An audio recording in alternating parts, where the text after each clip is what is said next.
तब ऑस्ट्रेलिया की टीम अपने घमंड में ऐसा चूर हुआ करती थी कि वो किसी भी खिलाड़ी से लड़ने झगड़ने और दबंगई दिखाने में थोड़ा भी नहीं कतराते थे।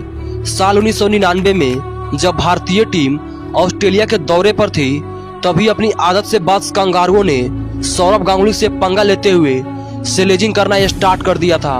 कंगारू गेंदबाज गांगुली को बच्चा समझकर उन्हें हल्के में ले रहे थे। तब दादा ने मुस्कुराते हुए इस बात को नजरअंदाज कर दिया था, लेकिन अगले ही बॉल पर साइमंस की गेंद पर दादा ने जोर से बल्ला चलाया। हालांकि बल्ले और गेंद में कोई संपर्क नहीं होता, लेकिन गांगुली के इस आक्रामक अंदाज को देखकर साइमंस आंख दिखाते हुए दादा से कुछ ऐसी बातें कह दी थी जो दादा के लिए किसी भी अपमान से कम नहीं था।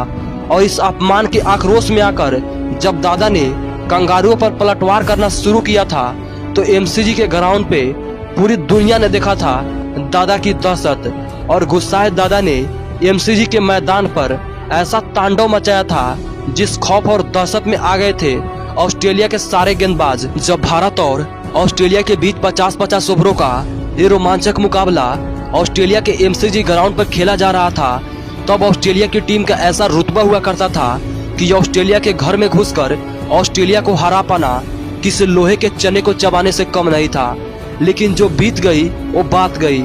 नए दौर में नए कहानी के इतिहास को लिखने के इरादे से भारतीय टीम एमसीजी के ग्राउंड में दस्तक देती है, जहां ऑस्ट्रेलिया ने टॉस जीतकर पहले बल्लेबाजी करने का फैसला किया। कंगारुओं का मकसद साफ था, पहले बल्लेबाजी कर भारत के सामने एक बड़ा लक्ष्य रखे।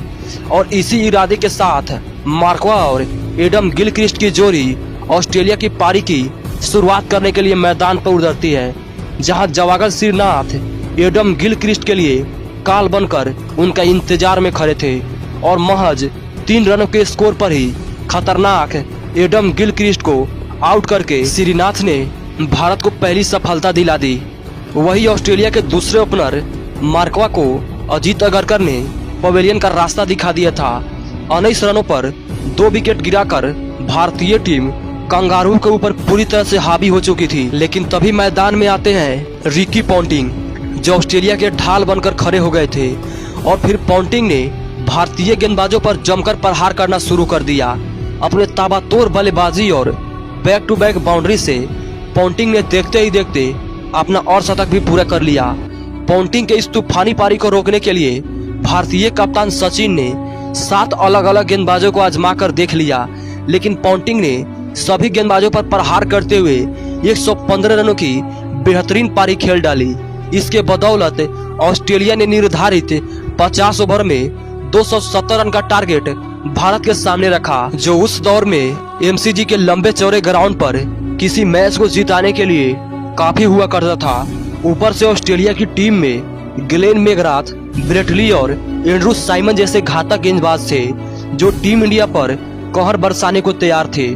और फिर शुरू होता है टीम इंडिया की जवाबी कार्रवाई, जहां बीबीएस लक्ष्मण के साथ सौरव गांगुली टीम इंडिया की पारी की शुरुआत करने मैदान पर उतरते हैं। जहां पहले ही ओवर से ऑस्ट्रेलिया की तेज गेंदबाजों ने आग उगलना शुरू कर दिया था। और पारी के तीसरे ओवर में ही मैकग्राथ ने लक्ष्मण को मात्र 2 रनों पर आउट करके ऑस्ट्रेलिया को पहली सफलता दिला दी थी। तब गांगुली का साथ देने समीर दिग्गे मैदान पर बल्लेबाजी करने आते हैं। और समीर दिग्गे भी बस आए और मात्र 3 रन बनाकर चलते बने। तब भारतीय पारी को संभालने और गांगुली का साथ देने सचिन तेंदुलकर बल्लेबाजी के लिए आते हैं। बैक टू बैक 2 विकेट झटक कर कंगारू का घमंड सर चढ़कर बोलने लगा था।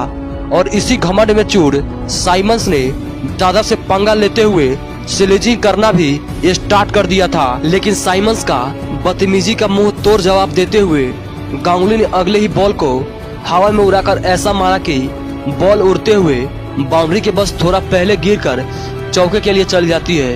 वहीं अगले ओवर की पहली गेंद को बॉलर के सर के ऊपर से सीमा रेखा के बाहर भेजकर गांगुली ने 4 रन अपने खाते में और जोड़ लिए थे। अभी भारतीय टीम के स्कोर बोर्ड में थोड़ा सा इजाफा ही हुआ था कि तभी टीम इंडिया की जान सचिन भी मात्र 12 रन की पारी खेलकर रन आउट हो जाते हैं। टीम इंडिया पूरी तरह से संकट में आ चुकी थी, क्योंकि 17 ओवर में मात्र 68 रन बनाकर भारतीय टीम ने अपने 3 विकेट गंवा दिए थे। लेकिन तब सौरव गांगुली को साथ मिलता है राहुल द्रविड़ से और फिर इन दोनों बल्लेबाजों ने धीरे धीरे भारतीय पारी को आगे बढ़ाना स्टार्ट किया। एक तरफ द्रविड़ तो खुट्टा बनकर अपने नजरों को जमा रहे थे, लेकिन दूसरे छोर से गांगुली बॉल पर करे प्रहार कर बाउंड्री में डील करे जा रहे थे। जिस दादा को कंगारू साधारण एक छोटा सा बच्चा समझ रहे थे, वही साधारण सा बच्चा कंगारू पर प्रहार किए जा रहे थे। ब्रेटली हो, मैकग्राथ हो या साइमंस, दादा ने हर एक गेंदबाज को आड़े हाथों में लेते हुए उनकी कुटैया करना स्टार्ट कर दिया था।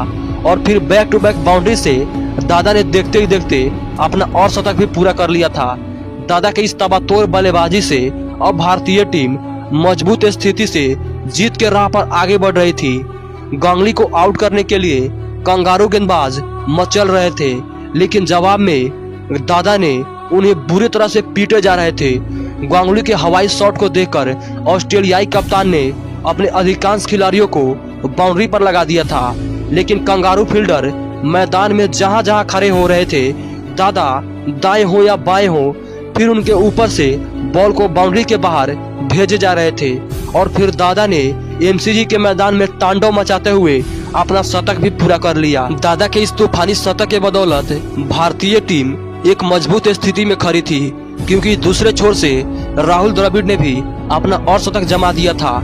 लेकिन तभी घटती है वो घटना जो इस मैच का सबसे बड़ा टर्निंग पॉइंट था। शतक लगाने के बाद गांगुली रन आउट होकर पवेलियन लौट जाते हैं और गांगुली के विकेट के बाद टीम इंडिया ताश के पत्तों के तरह ढहने लग जाती है और अंततः भारतीय टीम 241 रनों पर ही सिमट जाती है। लेकिन गांगुली ने एमसीजी के ग्राउंड पे उस दिन ऐसा तांडव मचाया था